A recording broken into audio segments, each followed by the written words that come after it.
Okay, we're gonna work on the 67 110 today. I'm gonna start by cleaning out the carburetor that's been sitting for like 20 years. So we'll start by taking the hood off. Pick up on one side and you slowly slide it out. You don't want to pick up a whole lot or you'll break the actual hood. You'll crack it. Okay, hood's off. Then the grill, you pull in these two pieces here. Oh, it's been here a long time. 1, 2, tip it forward, pull the grill out.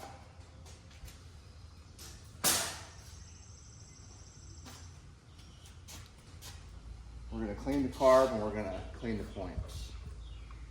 Take the air filter off of it.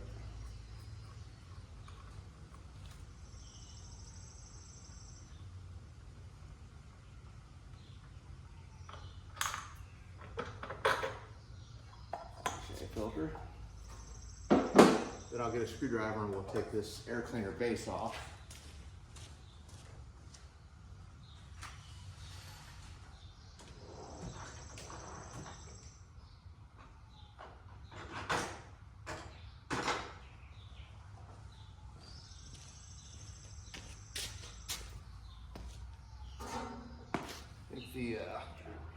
Oh yeah, see, there's 2 screws up top. Pull the, actually we'll try to pull the whole entire air filter assembly off.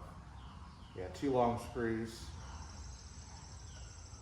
And we got 2 on the side we got to take off.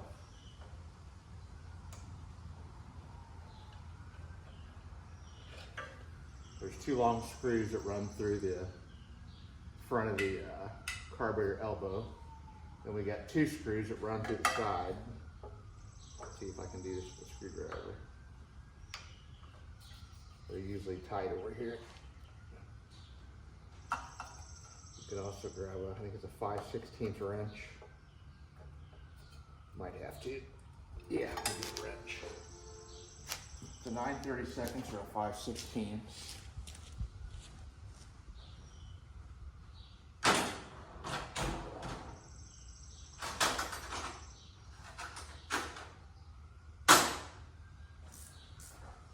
Try 5/16. If this doesn't do it, I'll have to run over near the garage.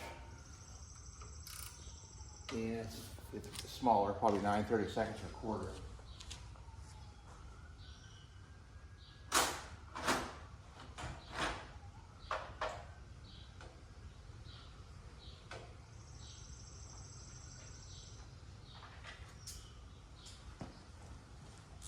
Try socket. 1/4 inch. And this holds the side of the air cleaner on these round fenders. They bolt up to the carb. 2 of those. There's 1.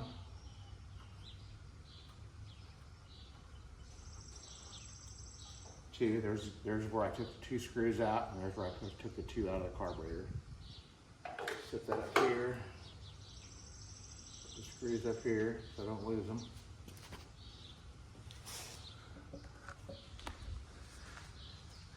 And there's what we're doing. There's your points cover and the carburetor. So I got a couple more things to take off of it. Let's see if I can set you up over here. Yeah, let's go there.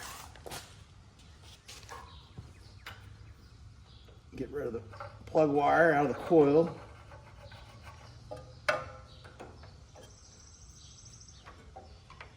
And that's in there. Don't worry about that falling out. Okay, we're gonna need a 1/2 inch wrench and a screwdriver and a screwdriver for the choke cable.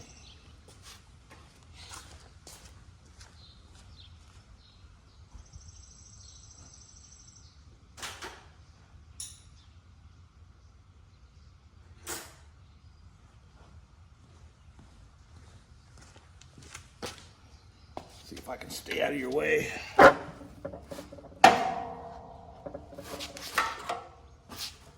Flipping the tractor over. Okay. I'm going to take these loose, 7/16.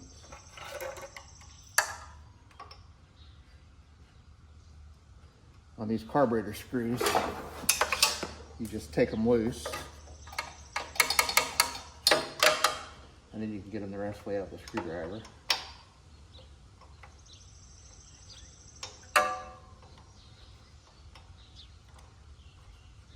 Okay, they're loose. We're going to take off the choke cable. It's right here. We'll have a nut on the back side, which of course it's going to spin. Okay, we're going to take this bolt out of the shroud, so I'm not running back and forth trying to get tools.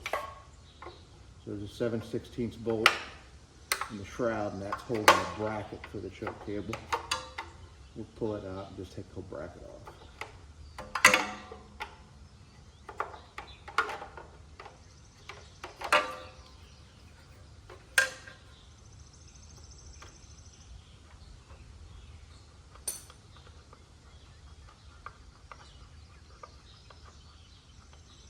I'll also edit parts of this video so it's not so long. Watching me unscrew a bolt. Okay, that one's out. So that's going to let our choke cable pull out of the carb. And we're going to take our screwdriver and we're going to go, these bolt heads are slotted for a screwdriver.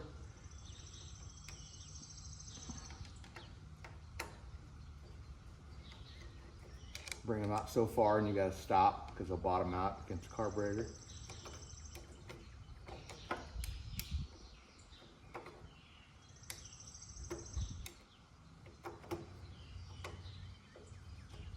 And I'm sure you can find better videos on removing a carburetor.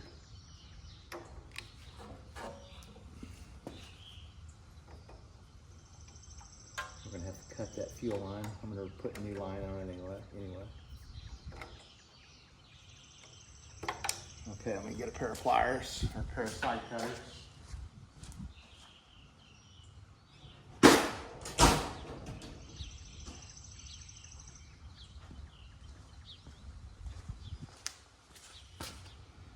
We'll cut this line.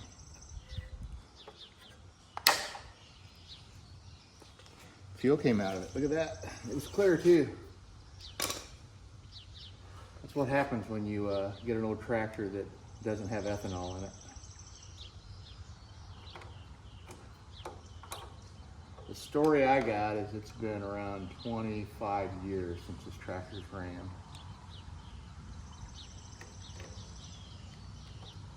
Okay, carburetor's off.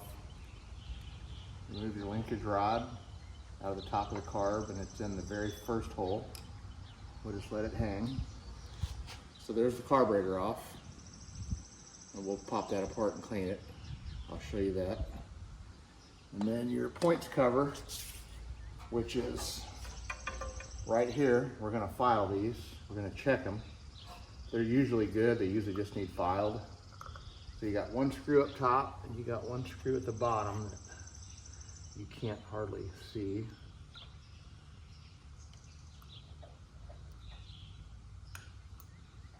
We'll take that bottom screw out all the way first. And I'll probably drop it.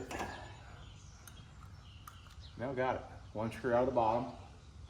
I like to use a magnetic tray to put all these bolts in because I always seem to knock them off a gas tank. But I'm in the pole barn. I don't have any magnetic trays here. Okay, there's the points cover. Two bolts hold it on. And there's our points. And they are white, so they're gonna need cleaned. So we're gonna clean those. You get a piece of sandpaper.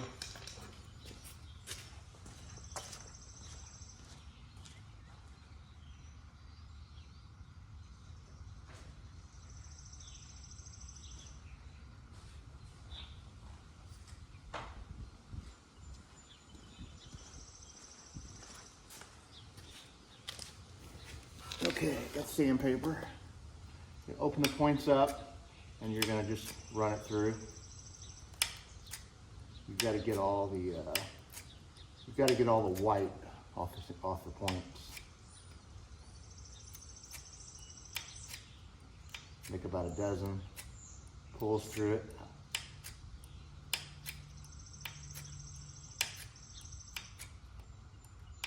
It already feels better. You'll start seeing the white residue on the sandpaper disappear, and that way you know you got them clean. Okay, that should be good. I like to give them a couple flicks. That gets any sand out of the contact. So now I'll set you up over on a bench and we'll pull that carburetor apart. Okay, I'm gonna clean this carburetor. I've got one of those sonic parts cleaners, and I'm gonna soak this off camera, but I'm gonna show you taking it apart. So this is the carb we just pulled off the 110. Start by removing these screws. See the slot in the head? That makes them easier to remove. Because once you get them out so far, you can't hardly get a wrench on them. They both have the slots. So what I start out doing is I pull the mixture screws out, the high side and the low side, and I'll count how many. Usually it's about 1.5 up top. So we've got half, one, almost 1.5, about 1 1/4. That way when I go back together, I'll put it at 1 1/4. Because most likely it ran when they shut it off. So I'm gonna remove that. It looks decent.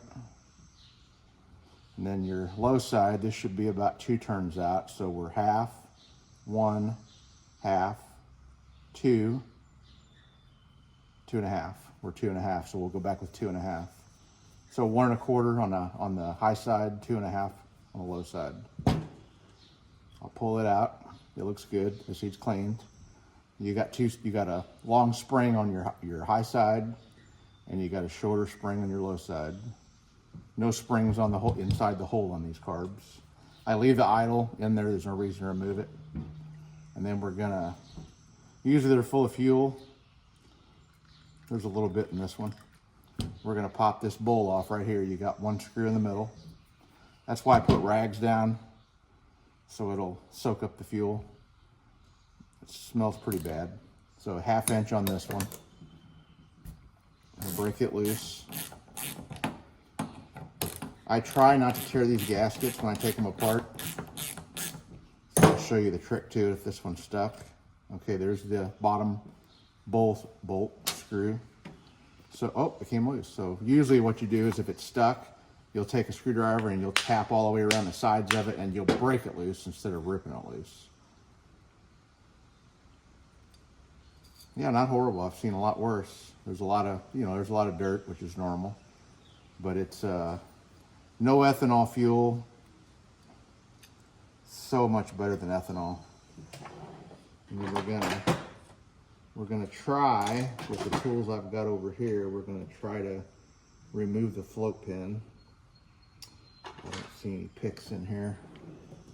So you've got a long pin that runs across, and you should. Okay, yeah.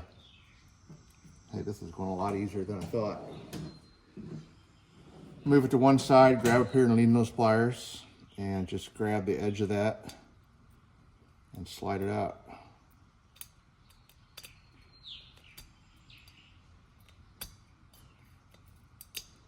Not a whole lot of room in here to work, but you can get it. It's coming. Okay, there we go. That is the float pin. There's your float. Looks decent. It's got some corrosion up here. Parts cleaner will do that. It's a brass float, so if it gets a hole in it, which is super common, you'll shake it and you'll hear fuel in it. Since it did have fuel in the carb, it would definitely be full of fuel if it was bad. Then you got your needle and seat.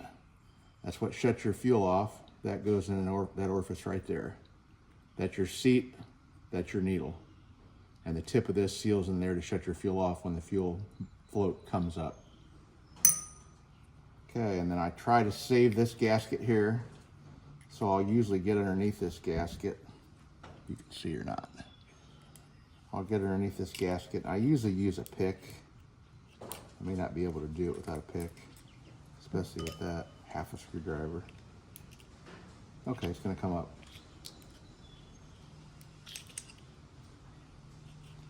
9 times out of 10, I'll reuse these. I've got a couple kits over in the other garage, but I've got so many tractors that usually have no issues reusing these. Just got to be careful pulling it out a little bit at a time. Don't force it, let it kind of remove itself by putting a little pressure on it. Okay, that one's out. I usually leave this O-ring alone. If you try to take it out, it's going to be brittle and it's going to break. So I leave it alone. Sometimes the carburetor dip I use, sometimes it'll remove it for you. Actually, this one I think will come out. I can see it moving. This is too easy. Oh yeah, this one's pliable. You got to try to get underneath it and slowly work around it. If you force it, it will break. You want it to pull itself out of the groove like it's doing right now. You don't want to force it. Like right there, it's stuck. We're going to go to the other side. We're going to let it pull itself out. We're not going to put much pressure on it at all. And also when you put pressure on it, you're also going to stretch that gasket out. And once you stretch it out, it usually won't go back in the hole again. Yeah, this one's going to be, it's going to stick. That's why I usually leave them alone. That's coming. It's coming slowly. If it'll go back in the hole, that'll be the, in the groove, that'll be the test. Nope, I broke it. So I've got extra one. So yeah, usually if you can, try to leave that alone. I was just going to show you how it comes out, but every time I do, it seems like I end up breaking it because they're so brittle. And I'll dig that out with a pick. So you're going to remove, I'm going to go over and do it off camera near the garage. You're going to remove this seat. If you can, you're going to try. It takes a, oh, what is it? I think it's a 3/8 socket. And I've actually got that socket ground down to fit in that small space. If you can't get it out, you can take like a Q-tip.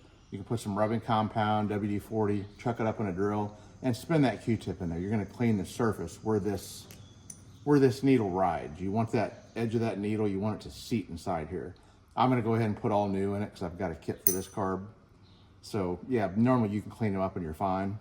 Other than that, that's it. I mean, you're gonna soak it. I soak it, it cleans all the orifices out.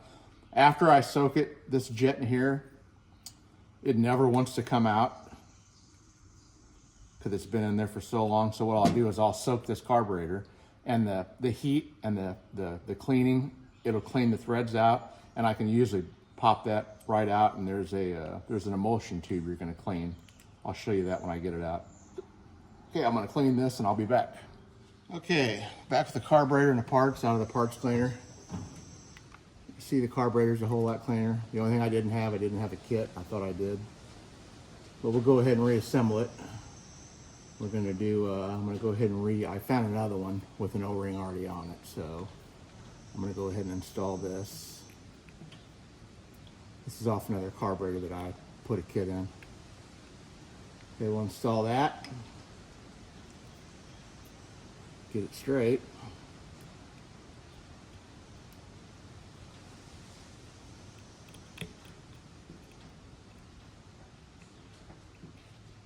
Okay, that's in the groove. We're going to take our needle, we're going to put it in the seat. Take our float pin. Slide it back through.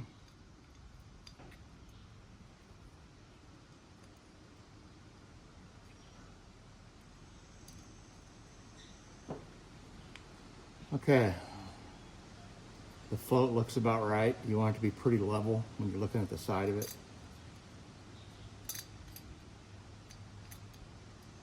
That looks good. Then we're going to take our bowl that's clean. We're going to put it back over. You're going to hit the groove. Boy, it'd be nice if I had a kit.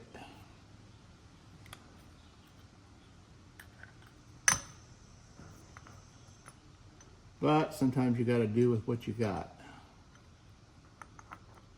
And I already had I had the parts left over from another carburetor.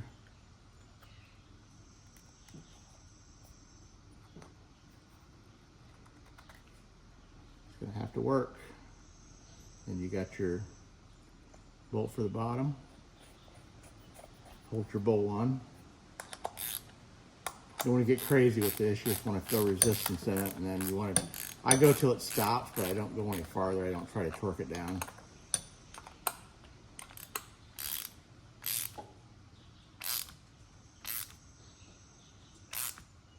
Okay, it stopped. That's it. Okay, bowl's back on it. And what were we up here on this top adjustment? We were.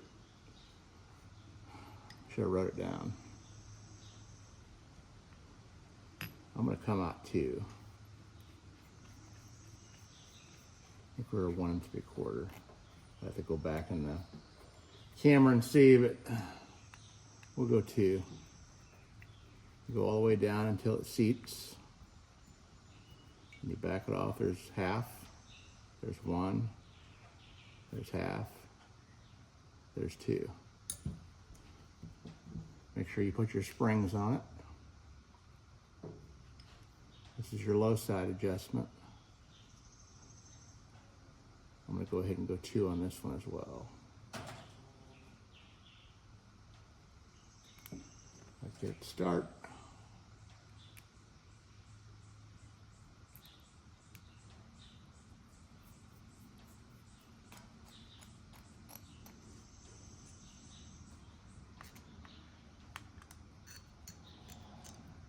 All the way down, don't seat it hard, just go till it stops. There's half, 1, half, 2. Okay, it's back together. There's the bolts that come out of the sonic cleaner. Okay, let's take it back over there and we'll get this thing back installed on there. I like to turn it upside down, and you want to blow in this with it upside down. You shouldn't be able to blow into it. And then when you flip it right side up, you should be able to blow into it because there's no fuel in it. So right side up, can't blow into it. Upside down, sometimes you got to hit it. Or wait a minute. Right side up, you'll be able to blow into it. Yeah, upside down, right. Okay, let me set you up over there and we'll get it back installed. Okay, the cables on this tractor, they're all froze. I just want to get it to run, so it's going to need a new throttle cable and a new choke cable. I've already drained the gas tank, so we're good there. I still have to replace that fuel line. I'll probably do that off camera. Okay, you're going to start using the screwdriver in the slot.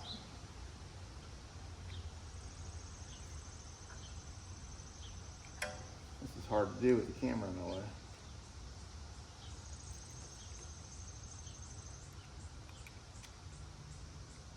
I need to be where you're at.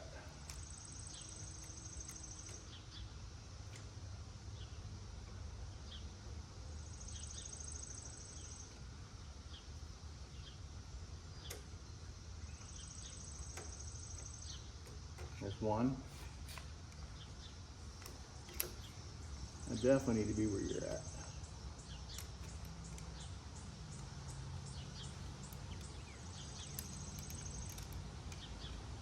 It doesn't help that I'm blind. Okay. Come on. Okay, got them both started. You're going to tighten them down with a screwdriver, and then you'll go over it with a 7/16 wrench.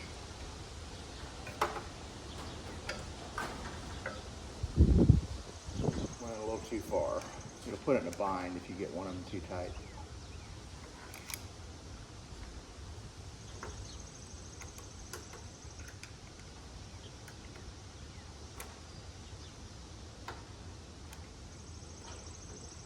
A real small, thin screwdriver works better.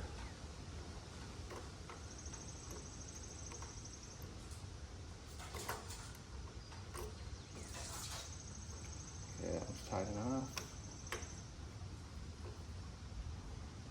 That one's tight. That one's tight. I'm going to go over it with a wrench. Finish getting it tight. we got to replace this fuel line. It's rock hard.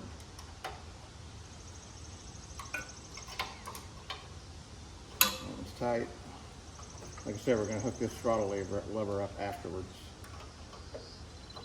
because I tried to free up the cables and they're froze solid. Okay, let me put that, let me slam on our new fuel line and I'll be right back. Okay, we're gonna give it a try before we check it for spark. We know we cleaned the points. Got the new fuel line on it. So I'm gonna turn on the fuel.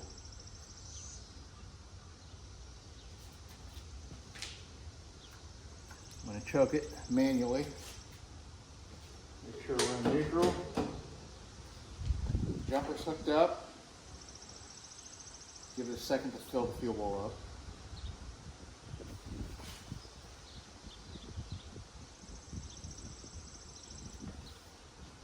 Here we go.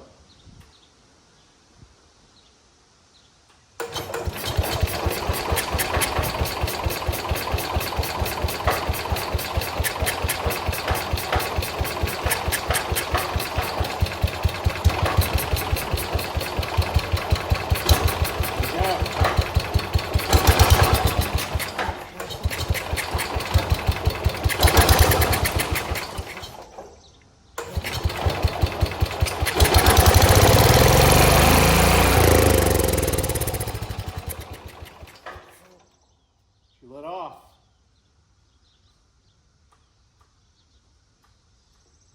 We lost our crank.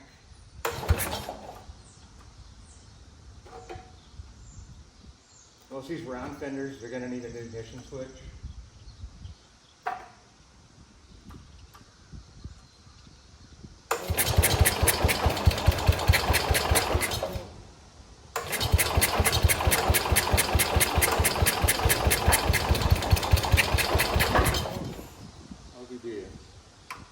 We lost spark. These switches are terrible.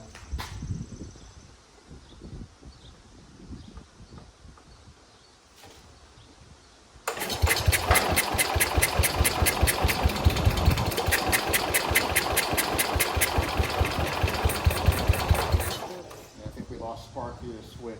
Let me get a test light.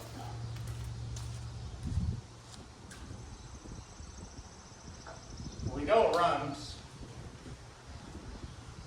Still have to get a, I still have to hook up a choke cable and a throttle cable. So with the key on, we should have a light down here. Okay, we don't. Yeah, we do. Okay, we should have a flashing light here. We don't.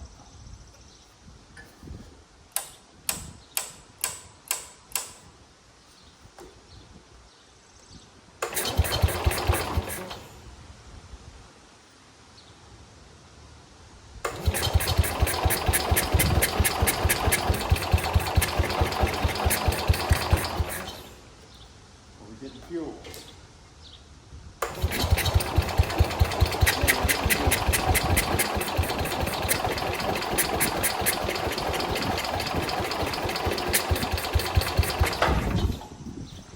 think our points are working. I should be flashing down there.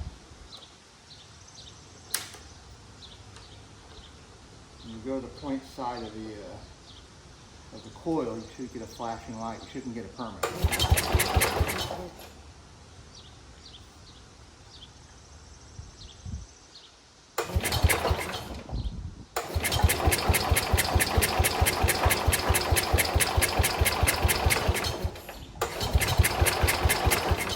Should get it like this.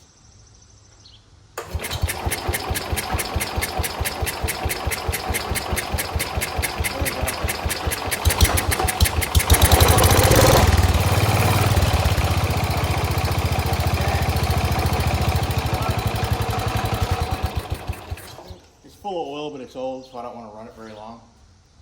But that's it. Clean the points. Points could be a little cleaner. You saw the way I was pushing on them and I was getting that light to flash. So I'll clean the points a little more. I'm going to change oil on it, run the new throttle cables on it. But yeah, that's all it takes to get one of these old round fenders going. 9 times out of 10, the engines are good on them. They definitely need the oil change because they've been sitting for so many years. but I did check it and it was full. It's not pretty, but it does have oil in it. I don't like to run them very long. I just don't want to waste oil if the rod's got a, if it's got a rod knocking or the engine itself's bad. Okay guys, that's about it. Just flush the tank, go through the carburetor. Try to put a kit in if you can. You can pick them up for, hell, 13, 14 bucks. That way you got all new gaskets and a new needle and seat. This one came out fine. I mean, it's not leaking, so that's what you want. You don't want the carburetor to leak. That means it's going past the needle and seat. But yeah, and those points right there, I just need to clean them a little more. You saw with it where the light wasn't flashing, and then when I put pressure on it, it was flashing. So they may be off a little bit, but most likely they're just still dirty. A lot of times, I didn't have it over here, a lot of times when you sand those points, you want to get a carburetor cleaner or a blast of air and you want to clean it. If you get any kind of oil or sand or anything off the sandpaper, a lot of times it won't work. But yeah, this one will work. Like I said, it doesn't take much to get these tractors going. This one over here, I worked on it yesterday. I got everything freed up on it, but that one there is going to need an engine. I call it a disconnected rod instead of a connecting rod. There's nothing hooked to the piston, so that's going to be a rebuild if I can. I think I've got a crank for it if it needs a crank. A lot of times the aluminum on the rod, it'll kind of weld itself to the crank. And you can use acid on that, usually get the aluminum buildup off of it, but you won't know until you get it apart. So I do have a couple extra engines, but I'd like to fix that engine that's in it. Anyway, guys, just wanted to show you how to get an old round fender, pretty much any tractor going. I mean, a square fender, pretty well the same sequence I just did. It's the same thing with those. Just make sure you check the oil before you start messing with it. It just has to have oil in it, or you'll get it going, but you'll destroy the engine doing so.